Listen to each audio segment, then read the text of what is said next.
was a kid, I used to think that pork chops and karate chops were the same thing. I thought they were both pork chops. And because my grandmother thought it was cute, and because they were my favorite, she let me keep doing it. Not really a big deal. One day, before I realized fat kids are not designed to climb trees, I fell out of a tree and bruised the right side of my body. I didn't want to tell my grandmother about it because I was scared I'd get in trouble for playing somewhere I shouldn't have been. A few days later, the gym teacher noticed the bruise and I got sent to the principal's office. From there, I was sent to another small room with a really nice lady who asked me all kinds of questions about my life at home. I saw no reason to lie. As far as I was concerned, life was pretty good. I told her whenever I'm sad, my grandmother gives me karate chops.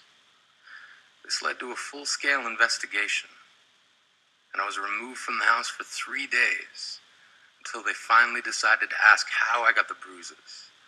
News of this silly little story quickly spread through the school, and I earned my first nickname, Pork Chop. To this day, I hate pork chops. I'm not the only kid who grew up this way. Surrounded by people who used to say that rhyme about sticks and stones. As if broken bones hurt more than the names we got called, and we got called them all. So we grew up believing no one would ever fall in love with us. That we'd be lonely forever.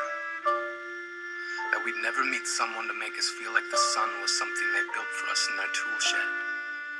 So broken heartstrings bled the blues as we tried to empty ourselves so we would feel nothing. Don't tell me that hurts less than a broken bone. That an ingrown life is something surgeons can cut away, that there's no way for it to metastasize. It does. She was 8 years old.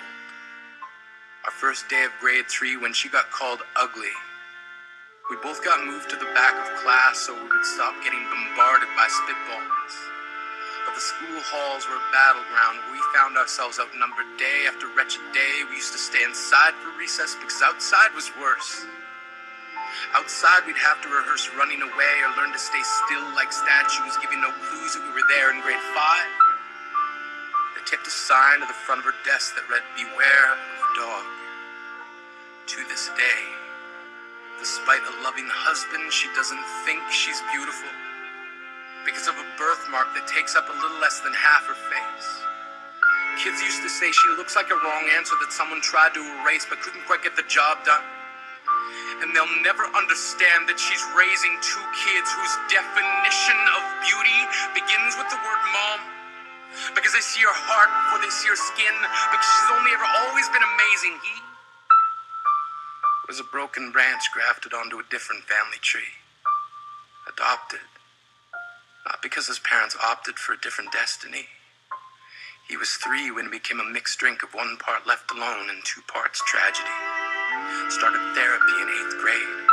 Had a personality made up of tests and pills. Lived like the uphills were mountains and the downhills were cliffs. 4/5 suicidal, a tidal wave of antidepressants, and an adolescence being called pauper. 1 part because of the pills. 99 parts because of the cruelty. He tried to kill himself in grade 10 when a kid who could still go home to mom and dad had the audacity to tell him, "Get over it." As if depression is something that can be remedied by any of the contents found in a first aid kit. To this day, he is a stick of TNT lit from both ends. Could describe to in detail the way the sky bends in the moments before it's about to fall. And despite an army of friends who all call him an inspiration, he remains a conversation piece between people who can't understand. Sometimes being drug-free has less to do with addiction and more to do with sanity. We weren't the only kids who grew up this way. To this day, kids are still being called names. The classics were, "Hey, stupid," "Hey, spaz."